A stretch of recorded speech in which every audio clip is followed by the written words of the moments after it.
One. Hi, everybody. This is Mandy Lee from the NAACP Environmental and Climate Justice Program. Thanks so much for taking some time to learn about one of our newest initiatives, centering equity in the sustainable building sector. When we're talking about sustainable building, we mean a process that regenerates, advances, and sustains the social, cultural, economic, and environmental health of places and communities. Launched in 2018, the Centering Equity in the Sustainable Building Sector, or CESBS initiative, is working to ensure a just transition for our communities. We envision a future in which we proactively enforce sustainable building policies and practices that produce equitable access, opportunities, treatment, impacts, and outcomes for all, regardless of identity or status. We mobilize and galvanize leaders in the sustainable building community, along with civil rights leaders, to create industry-scale change. Since our founding over a century ago, the NAACP has been at the forefront of transformative social change. Grounded in our overall mission to ensure the health and well-being of all people, the NAACP has now taken leadership in the movement for sustainable, equitable, and regenerative buildings and development. Buildings are at the center of our lives in so many ways. Americans typically spend about 90% of their time indoors. And buildings are also at the center of two of the biggest crises that we face: racial inequality and climate change. At the very root, the United States built its wealth on the displacement of indigenous peoples and the enslavement of African Americans. Communities of color have been excluded from all types of decision-making and wealth building over the generations, and nearly all institutions have not reckoned with structural racism and reparations in the current era. Segregation, redlining, single-family zoning, over-industrialization, and disinvestment in communities of color have exacerbated inequalities when it comes to housing and development. We see this in lower rates of home ownership, income inequality, mass incarceration, and other factors that maintain an enormous wealth and opportunity gap. Systemic racism is a legacy that persists and is very much alive today. We know this because your zip code is still one of the best predictors of your health and life expectancy. To us, we realize that inequity is not an accident. It is the result of systems that are designed for exclusion. When we think about sustainable buildings, a couple of big issues come to mind as good examples. Almost 1/3 of US households experienced energy insecurity in the past few years, meaning that they paid a disproportionate amount of their household income on utilities. 1 in 5 of these households reported making trade-offs between paying their energy bills and sustaining adequate heating and cooling, or paying for basic necessities like food and medicine. Similarly, we see issues for workers. About 20% of worker deaths in private industry in 2017 were in construction, taking the lives of almost 1,000 individuals that year. Much of these are preventable deaths. Buildings are responsible for almost 40% of global carbon emissions coming from their operations, as well as emissions that are embodied in the materials and construction of buildings. We know that climate change and disproportionate environmental burdens are a threat multiplier for communities of color and other groups who are and will continue to live on the front lines. To quote our senior director, Jackie Patterson, "As one looks around the tables or work sites of the sustainable and regenerative building sector, there is little representation of these populations who are most impacted by our current proliferation of unsustainable, inefficient, sometimes unsafe, and often unhealthy building stock." Just as the environmental movement as a whole has fallen short on promises to diversify, so too has the sustainable building sector. As an example, we know that less than 2% of registered architects are African Americans, and less than 0.4% are Black women. These trends apply across the professions of engineering, construction, manufacturing, planning, consulting, and more. We know that there are significant barriers throughout the career ladder for underrepresented professionals.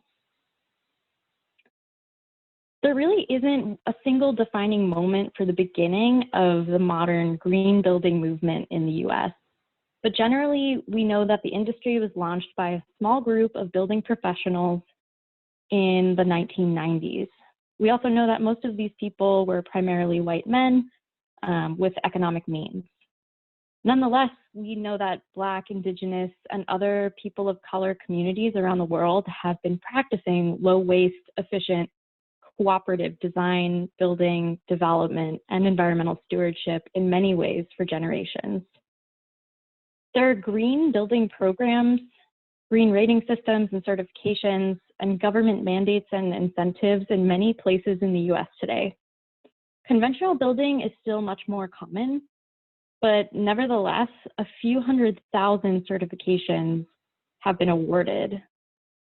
With more than $70 billion in revenue from green building projects in 2018, the sector continues to grow and have a significant economic impact. The images that you see on the screen were pulled from the US Green Building Council's website, one of the biggest voices in this movement in the US. What do you notice about them? What type of buildings are shown? Who is included? Who's not included? These images are representative of some of the gaps in the movement. Green buildings are still largely promoted in the context of luxury markets, serving more affluent, environmentally minded builders, property owners, and tenants. Most sustainable buildings are commercial and new construction projects, leaving behind the vast majority of US residents whose daily experiences are defined by residential buildings and older existing buildings. Here you'll see more images that were captured from the website of a company called GBCI, one of the biggest green certification providers. Do you see any more trends from these photos? We noticed that there are very few people. There's only, I think, one in the middle of the screen, and that's also pretty common. Sustainability tends to think so much more about the way buildings look than the people who are inside them and benefiting from them. At our launch summit for the CESBS initiative, one of our panelists spoke a powerful truth. Sustainability without equity is sustaining inequity. Here are some of the guiding statements of the NAACP's CESBS initiative. We work with a focus on the most impacted and disinvested communities, emphasizing existing residential housing, including low-income and rental housing, kindergarten to grade 12 public schools, historically Black colleges and universities, small businesses, faith institutions, and other community facilities that are created by and for frontline communities. We emphasize the role of women of color, youth, and seniors in bringing about this transformation. We redefine the focus of development to shift from property to human development. We seek to redesign the systems of our society to eliminate their structural racism and evolve them to be structurally inclusive. It's common to hear the terms social equity, quality of life, and green building for all within the sustainable building sector. However, it's clear that there are some huge equity gaps in the actual requirements and norms of the sector. Here are a few examples of measures that we consider fundamental to sustainable buildings and development.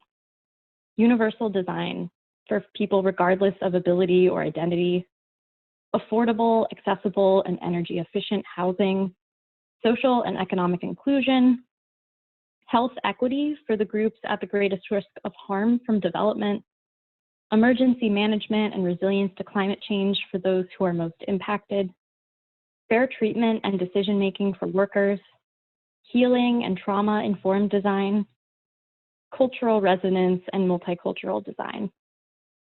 So how is the CESBS initiative going to take leadership in this movement? First, the NAACP will establish its past and future headquarters as equitable and regenerative building projects. We will ground our operations in the principles and practices of our environmental and climate justice platform.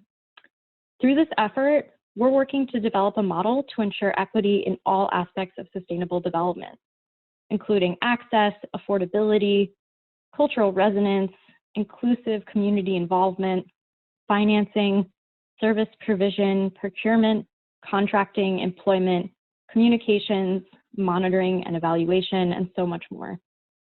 We will provide capacity building also to support NAACP units around the country who are endeavoring to transform their communities through development projects.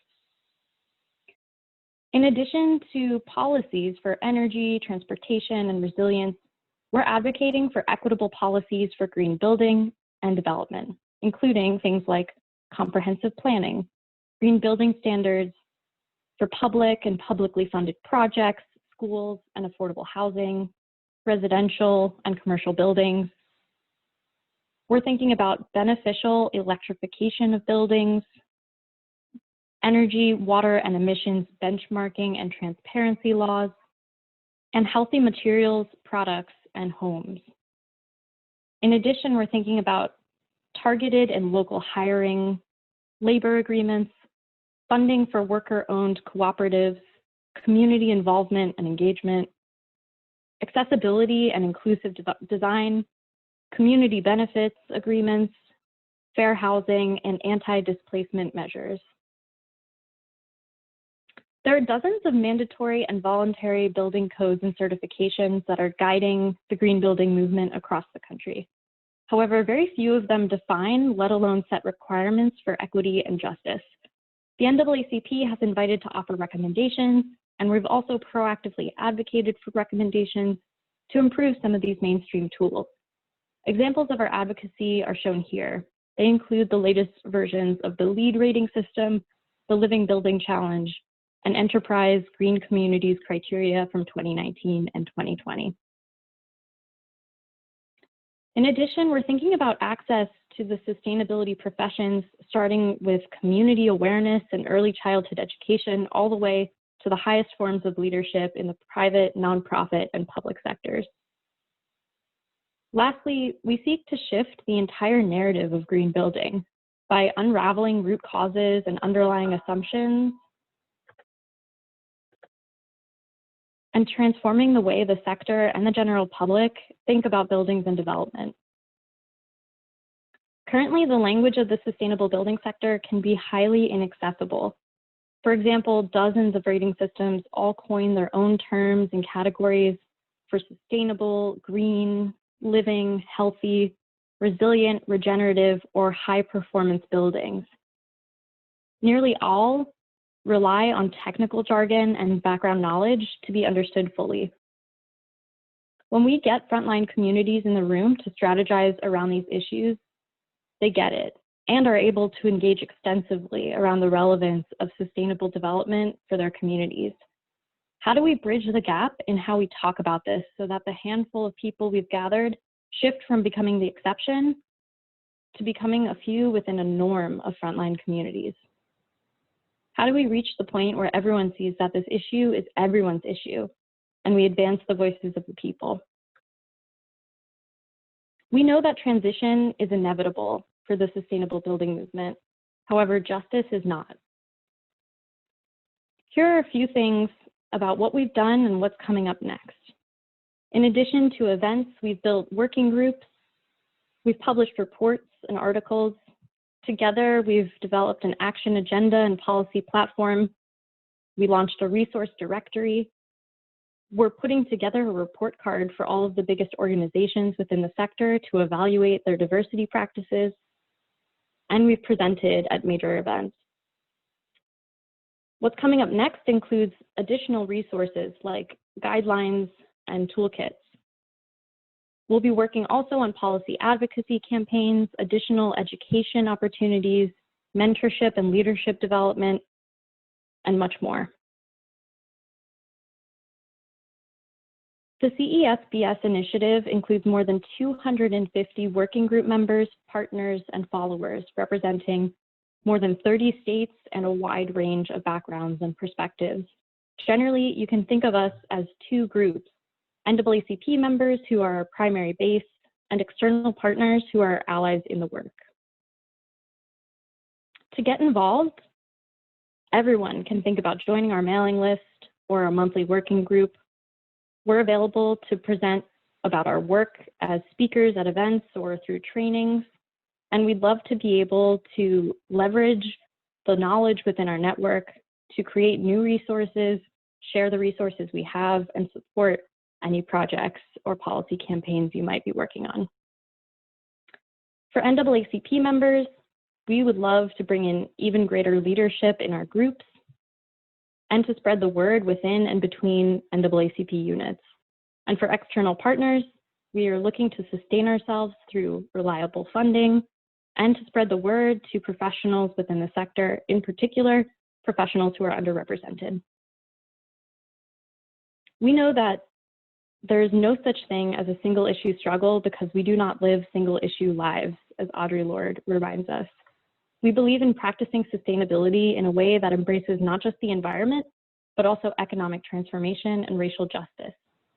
Do you see yourself or your organization's priorities in any of these issues and solutions?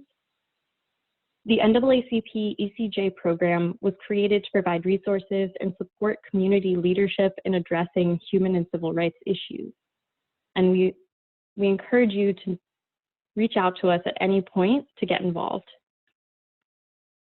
Again, my name is Mandy Lee, and as a part of this team, Jackie Patterson has been our fearless founder of the CESBS initiative. We are available for further discussion, and thanks so much for tuning in.